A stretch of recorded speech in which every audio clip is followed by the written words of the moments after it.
জান শোনো না, আজ তোমাকে একটুখানি আদর করি। প্লিজ কাছে আসো আর আমাকে আদর করতে দাও। 7 দিন হয়ে গেল তোমাকে আদর করি না, আজ না করো না। প্রোটেকশন নিয়ে আসো, তাহলে আদর করতে দেব। আর তুমি জানো না কেন তোমাকে আদর করতে দেইনি? জানি তো তোর পিরিয়ড হয়েছিল, এখন তো ভালো হয়েছে। আজ আমি তোমাকে আদর করবই, তুমি না করতে পারবা না। আর শোনো, প্রোটেকশন দিয়ে আদর করলে ঠিকমতো এনজয় করতে পারি না, ভালো লাগে না প্রোটেকশন। আজ একটু প্রোটেকশন ছাড়াই করি। একদম না, প্রোটেকশন ছাড়া কিছুতেই তোমাকে আদর করতে দিব না। বাচ্চাও নিতে চাইছো না, আবার প্রোটেকশন দিয়েও কাজ করবে না, সেটা কি করে হয়? বিয়ে করেছি মাত্র কয়েক মাস হলো, এর মধ্যেই বাচ্চা নিতে চাই না জান। আগে আমরা দুজন ভালো করে এনজয় করি, দেন বাচ্চা নিব। আচ্ছা আমি প্রোটেকশন নিয়ে আসছি। রোহান প্রোটেকশন নিয়ে এসেই আমার উপর হুমড়ি খেয়ে পড়ল। আহ রোহান, আস্তে আস্তে খাও, ব্যথা লাগছে তো। না, আমার মীরা পাখি, আমি আস্তে খেতে পারবো না, জোরে জোরেই খাবো। 7টা দিন আমি কিছু করতে পারিনি, এই 7 দিনেরটা আজ উসুল করে নেব। জান। ঠিক এই জন্যই তোমাকে আদর করতে দিতে চাই না। তুমি শুধু আমাকে ব্যথা দাও, আর করার সময় তো হুঁশ থাকে না। জোরে জোরে করতে থাকো, আস্তে করতে বললে তুমি জোরে করো। ও জান, আমাকে আদর করতে গেলে আমার মাথা ঠিক থাকে না, আর তুমি তো জানোই আমার ওগুলো একটু বেশি, তাই আর কন্ট্রোল করতে পারি না। জানি না, আবার বাসর রাতে তুমি আমার গলায় কয়েকটা লাভ বাইট দিয়েছিলে। সকালবেলা সবার সামনে কি লজ্জাটাই না পেতে হলো। বাজি ছিলে একটা। আমি সবাইকে বুঝিয়েছি আমি পুরুষ সিংহ, আমি আমার বউকে সন্তুষ্ট করতে জানি। হইছে, আর বাহাদুরি দেখাতে হবে না। তোমার হয়ে গেলে আমার ওপর থেকে নামো, ঘুমাবো আমি। হয়নি জান, আর 5 মিনিট, তার আগে বলো তোমার হয়েছে? খুশি হয়েছো তো? আমার হয়ে গেছে। মিথ্যা বলবা না, আমি জানি তোমার হয়নি। তুমি কি করে বুঝলা আমার হয়নি? বুঝবো না কেন, আমি তোমার স্বামী, আর আমি জানি তোমার কতটা সময় পর্যন্ত লাগে। তোমার হয়ে গেলে আমারও হয়ে যাবে। তুমি কি বোঝাতে চাইছো আমার বেশি বেশি লাগে? দূর বোকা, আমি কি তাই বলছি? শোনো, আমার একটু বেশি প্রয়োজন হয়, আর আমার স্ত্রীর যদি আমার মতো না হয় তাহলে হবে কি করে বলো? এটাই প্রকৃতি, স্বামী তার স্ত্রীকে সন্তুষ্ট করবে।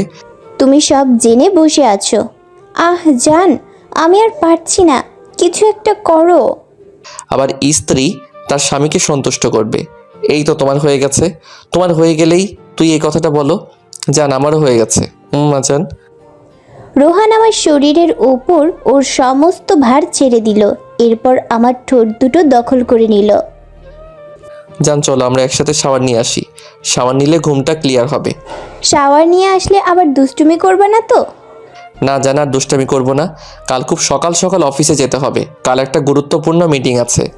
তবুও তোমাকে বিশ্বাস নেই, প্রমিস করো। পাক্কা প্রমিস।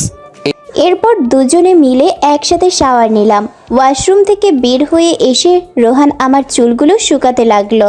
এই নাও, তোমার চুল শুকিয়ে দিয়েছি, এবার চলো ঘুমাতে যাই। আমি বিছানায় শুয়ে পড়লেই রোহান আমাকে জড়িয়ে ধরলো। রোহান, তুমি এমনভাবে জড়িয়ে ধরলে আমার ঘুমাতে অসুবিধা হয়, ছেড়ে দাও আমাকে। আর তোমাকে জড়িয়ে না ধরলে আমার ঘুম আসে না জান। চোখ বন্ধ করো, ঘুম এসে যাবে। সকালবেলা ঘুম থেকে উঠে রোহানের কপালে চুমু না খেলে ভালো লাগে না। রোহানের কপালে একটা চুমু খেলাম, তড়িঘড়ি করে ওয়াশরুমে চলে গেলাম। রোহানের জন্য নাস্তা তৈরি করতে হবে। প্রতিদিন সকালে ঘুম ভাঙে মীরার চুমু খেয়ে। মীরা যে প্রতি সকালবেলা আমার কপালে চুমু খায় সেটা আমি টের পাই, কিন্তু মীরাকে বুঝতে দেই না, তাহলে বেচারি লজ্জা পাবে। আর লজ্জা দিলে এই গুড মর্নিং কিসিটা হয়তো আর পাবো না, তাই বলি না। মীরা ওয়াশরুম থেকে বের হয়ে এসে কিচেনে চলে গেল, আমিও ফ্রেশ হয়ে নিলাম। একসাথে রেডি হয়ে নাস্তা করতে যাব।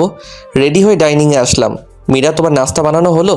হ্যাঁ হয়েছে, একটু ওয়েট করো, আমি এক্ষুনি আসছি জান। কিছু সময় পর মীরা আমার জন্য নাস্তা নিয়ে আসলো।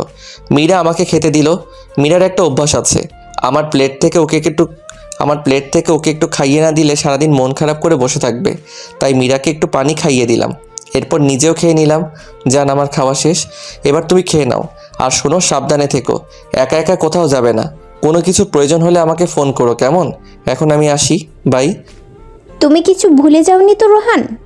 কই না তো, আমি কিছুই ভুলে যাইনি, আমার প্রয়োজনীয় সবটাই নিয়েছি। তাহলে যাই। আমি জানি মীরা কি বোঝাতে চাইছে, আমি ওকে একটু রাগানোর জন্য বুঝেও না বোঝার ভান করলাম। মীরার মুখের দিকে তাকিয়ে দেখি ওর মুখটা কালো হয়ে গেছে, চোখ দিয়ে এক্ষুনি বর্ষণ হবে। তাই আর দেরি না করে মীরার কাছে গিয়ে ওকে জড়িয়ে ধরে ওর কপালে একটা চুমু খেলাম। আরে পাগলি, আমি তো তোমাকে রাগানোর জন্য একটু মজা করেছি, তাই বলে কাঁদতে আসে নাকি? তোমার কাঁদো কাঁদো মুখটা দেখে অফিসে গেলে আমার ভালো লাগবে বলো? মীরা আমার কথা শুনে ফিক করে একটা হাসি দিল। এই তো আমার লক্ষ্মী বউ, আসি আমি। অফিসে গিয়ে আমি তোমাকে ফোন করব। এজন্যই বলি তুমি একটা বাজে ছেলে। আচ্ছা, তুমি সাবধানে যেও। আর শোনো, তুমি কি দুপুরবেলা লাঞ্চ করতে আসবা? না জান, আজ সময় হবে না, তুমি খেয়ে নিও। আচ্ছা ঠিক আছে। রোহান চলে গেল। এই ঢাকার শহরে আমাদের আত্মীয় স্বজন থাকে না, শুধু আমি আর রোহান থাকি। সারাদিন ঘরে থাকতে ভালো লাগে না। বিয়ের পর রোহান আমাকে ঢাকাতে নিয়ে আসলো। প্রায় ঘন্টাখানেক পর রোহান কল দিল। হ্যালো মীরা, আমি অনেকক্ষণ আগে অফিসে এসে গেছি। তোমার জন্য একটা সারপ্রাইজ আছে। কি সারপ্রাইজ? দূরও সারপ্রাইজ বলে দিলে তারপর আর সারপ্রাইজ থাকে নাকি? বাসায় আসি, তারপরে বলবো কি সারপ্রাইজ। আচ্ছা ঠিক আছে যান। আর শোনো যান, লাঞ্চের সময় হলে লাঞ্চ করে নিবে। আমি আবার ফোন করে খোঁজ নিব। তুমি না খেলে কিন্তু আমিও খাবো না বলে দিলাম।